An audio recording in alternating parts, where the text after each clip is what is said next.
Yo, what's up? Good morning mayong aga. Welcome to mayong gabi, no? Welcome to my vlog. So ngayon guys, ang pag-uusapan natin ngayon ay sinagot na ni kuya ko. Kuya ko, Boy Tapang, sinagot na yung mga buzzer ni, no? Sa mga supporter dyan ni Pacboy, no? Yes, yan, Pacboy. So ngayon, sinagot na ni kuya ko kasi nga, sabi nga daw nila, inagaw daw ni kuya ko ng, inagaw na ni kuya ko, Boy Tapang, si Cherry White. So ayun, sinagot na ni kuya ko. So kuya ko yun, kuya, Boy Tapang. Hayaan mo na yun ang mga buzzers mo, kuya. Kasi kuya, hindi mo naman yan, hindi na gurutan na po kasulod, noy. Hindi na gurutan na po kasulod. Ang kwan lang. So ngayon, gusto ko sa inyo, i-share ko na sa inyo ang istorya, no? Nag-obra ta subong sang video kay gusto ko ipabalo sa inyo nga ginsabat na ni kuya ko Boy Tapang ang issue sa ilan ni Cherry White, no? Hindi niya inagaw kay Pacboy, ASEAN Pacboy, hindi niya inagaw si Cherry White, no? So naghambal ko niya si Cherry White yung mga palangga, mga totoo, mga inday nga wala na amigos Cherry White. Si Cherry White nang inyo ribati kwarada, no? Kay Cherry White niyang nanamian kay kuya ko Boy Tapang. Si kuya ko yan. Si kuya ko yung Boy Tapang ya why niya buot niya hindi hambal ni kuya ko Boy Tapang hambal niya hindi nang hambal ni kuya ko Boy Tapang ya mga idol nga hindi siya kuno kasawa sang nilawayan na ya gusto ko niya siya langit malaway to hindi pabayin niyo na daang sa may liog ni kuya ko Tapang ha bayan niyo na nang gaitom da sa liog ni kuya ko Tapang ha mula na so panoorin natin ang video mga idol ari ng video. Cherry White galing sa Falls, kung napapanood nyo sa vlog niya, ngayon sasagutin ko ng mga parata ng mga buzzers dyan na inaga ko doon si Cherry White kay Pacboy. Maraming nagko-comment, nag-message sa personal account ko, nag-message sa page ko, na inaga ko si Pacboy kapal doon ang mukha ko kasi mga agaw. Ngayon sasagutin ko yung paratang nyo. So ngayon magkwentuhan muna tayo ha. Pakinggan nyo to. So bago kami nagkarelasyon ni Cherry White, bago kami nagka-jowa, nasa Manila pa si Cherry White, nag-uusap na kami, nag-video call. Ang gagawin lang sana namin is collaboration. So, make the story short, tinanong ko si Cherry White kung may jowa ba siya. Anong sagot ni Cherry White? Wala akong jowa, matagal na akong walang jowa. So, siyempre ako yung taong hindi may pagkamerites, hindi na ako nagtanong about sa kanya. Kung about sa kanya kay Pacboy, ang sa akin lang is komportable na ako na wala siyang jowa. So, siyempre ako din naman na wala akong jowa. Okay, ganito, make the story short. So, habang tumatagal yung pag-uusap namin, pakikilala sa isa't isa, habang lagi kami nag-video call, nagkaroon kami ng feelings, nagka-develop kami, hanggang umabot sa punto na pumunta siya ng Cebu, nagkaroon na ng something sa aming dalawa. So, wag yung sabihin na inaga ko si Cherry White kay Pacboy. So, imposible naman ang babae papatol sa isang lalaki na may karelasyon. Alam nyo yan, girls, na hindi nyo gawain yan na magpagrelasyon sa ibang lalaki na may relasyon kayo. So, di natin alam kung anong rason kung bakit wala na sila ng Pacboy. Ayaw ko mag-tell niyan kasi sila lang daw nakakaalam. So, ang sa akin lang, si Cherry, bago kami nagkarelasyon, wala siyang jowa.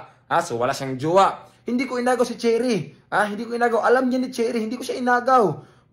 At ito pa, hindi ako yung klaseng lalaki na basta-basta lang dyan. Kasi hindi ako pogi. May prinsipyo din ako. Ako yung lalaki na pag nilawayan na ng iba, ayaw ko na rin lawayan. Ganoon ako, hindi ako yung lalaki na makipaghati sa isang babae lang. Ayaw ko na may kahati.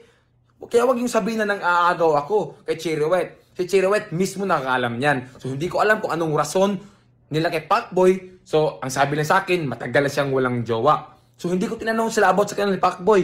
Yun lang kasi privacy nila yan. So ito pa, naiinis ako eh. Kasi sabi nila, content lang daw kami ni Cherry White. Intindihan ko kayo kasi nga nangyari sa akin nung nakaraan na nag-reveal ako ng jowa na hindi ko jowa. So ngayon, imposible naman na content lang kami, di ba? Halos na yun sa vlog namin, puro nangalaplapan. Sasabihin nyo, content pa rin.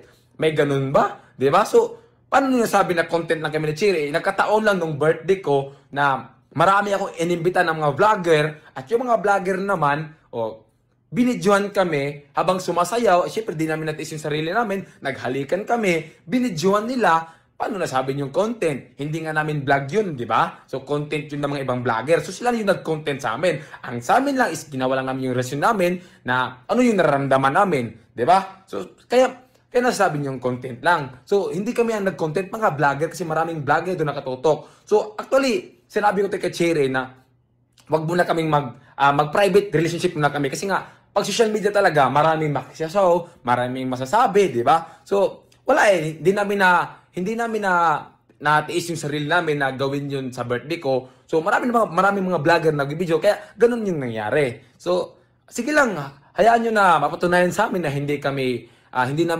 content lang itong ginagawa namin. Sabi ko nga kay Cherry na itong ginagawa namin is bonus na lang to sa vlog. Itong pinapakita namin sa inyo, bonus na lang tong anong meron kami sa relasyon. Kasi hindi ko rin naman gusto na mag-reveal social media. Nagkataon lang talaga na yung nag-reveal is yung mga vlogger doon. O, maraming nagbibideo na naghahalikan kami, di ba? So, ano pa yan? At yun lang, kinainisan ko na mang-aagaw ako ng jowa. Hindi ko yung gawain. Hindi ko yung gawain ng mga agaw ng jowa. Kung alam ko lang na may jowa si Cherry, ba't ako papatol doon? Ang mangyayari sana doon is collaboration. Magkukulab lang sana kami ng vlog.